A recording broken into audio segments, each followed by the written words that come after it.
রার বাংলা রান্নাঘরে আপনাদের সকলকে স্বাগত জানাই।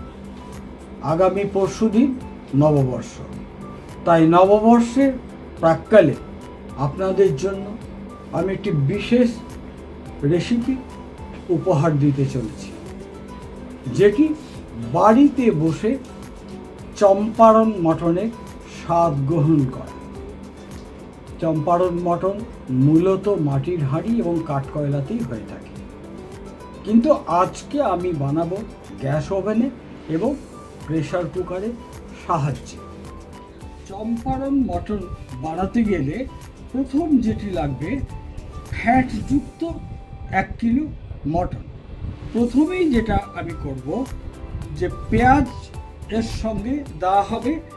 1 কিলো মটনে মোটামুটি 500 গ্রামের ওপর পেঁয়াজ আমাকে দিতে হবে। আমি হাফ কাপ মতো।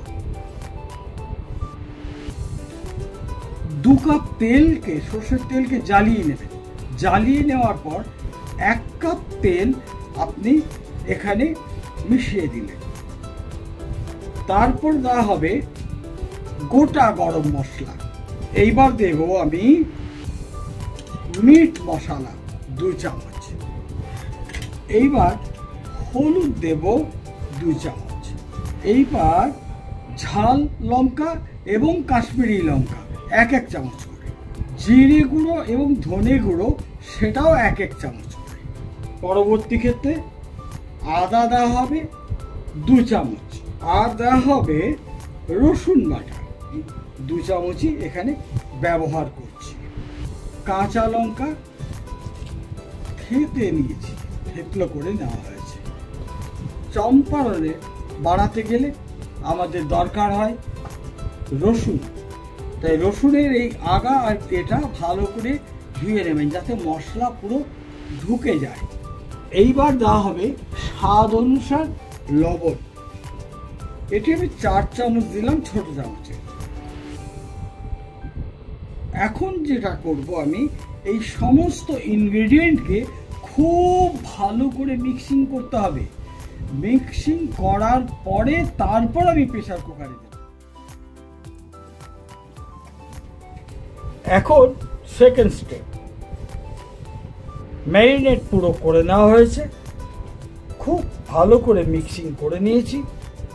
এইবার আমি 2 কাপ যে সর্ষের তেল জ্বালিয়ে নিয়েছিলাম, 1 কাপ আমি এই মটনে ইউজ করেছি, আর 1 কাপ কিন্তু আমি প্রেসার কুকারে ইউজ করছি।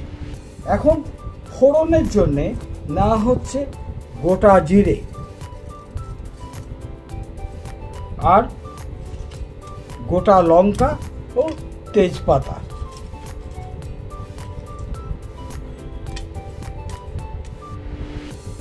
এবার সমস্ত মটনটা এই প্রেসার কুকারের মধ্যে আস্তে আস্তে আস্তে আমি দিয়ে দেব।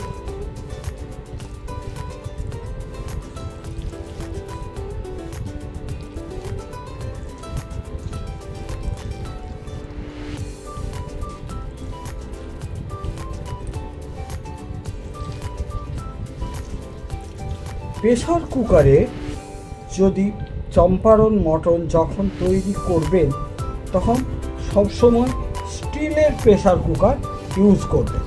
তার কারণ হচ্ছে, যদি স্টিলের না হয় তাহলে নিচে ধরে যাওয়ার চান্স থাকে। আর যখন এটি ওভেনে বসাবেন, তখন প্রথমেই কিন্তু হাই ফ্লেমে বসিয়ে দেবেন। তারপর কিন্তু একদম স্লো মিডিয়ামে আপনাকে এটিকে কুক করতে হবে, অ্যাবাউট 25 to 30 মিনিটস। এই 25 বা 30 মিনিটসে যে আমি সময়সীমা বলছি, এটা ডিপেন্ড করে যে আমি বাজারে যে মাংস কিনেছি সেই খাসিটি কত ওজনের ছিল। যদি বেশি ওজনের হয়ে থাকে তাহলে অনেকক্ষণ ধরে সেদ্ধ করতে হবে, আর না হলে যদি ছোট খাসি হয় তাহলে কিন্তু সেটা 20-25 মিনিটে সেদ্ধ হয়ে যায়। এবার চলুন আমি এটা ওভেনে বসাবো। গ্যাস ওভেনে আমি প্রেসার কুকার বসিয়ে দিয়েছি। এবার এটিকে আমি ঢাকা দিই। ঘড়ি ধরে 5 মিনিট আমাকে হাই ফ্লেমে রাখতে হবে। ঠিক 5 মিনিট পরে আমি ফিরে এসেছি। ভেতরে স্টিম, এই দেখুন অলরেডি স্টিম নিতে শুরু করেছে। এখন কিন্তু আমি আর হাই ফ্লেমে রাখবো না, এটাকে একদম লো মিডিয়ামে নিয়ে আসবো এবং 20 থেকে 25 মিনিট আমাকে কিন্তু অপেক্ষা করতে হবে। এবং মাঝে মাঝে এসে 5 মিনিট অন্তর এসে আমাকে দেখে নিতে হবে নিচে হাতে ধরে না যায়। তার জন্য প্রেসার কুকারটাকে ঠিক এইভাবে ধরতে হবে, ধরে নাড়িয়ে নিতে হবে যাতে ভেতরে কোনো রকমভাবে ইয়ে না হয়ে যায়। বন্ধুগণ, প্রেসার কুকার খোলা হয়ে গেছে। এবার এই প্রথম কিন্তু নেড়েচেড়ে দেখাচ্ছি আপনাদের। দেখুন নিচেও কোনো জায়গায় জ্বলেনি এবং মটন দারুণভাবে সেদ্ধ হয়ে গেছে। এখন রেডি টু সার্ভ।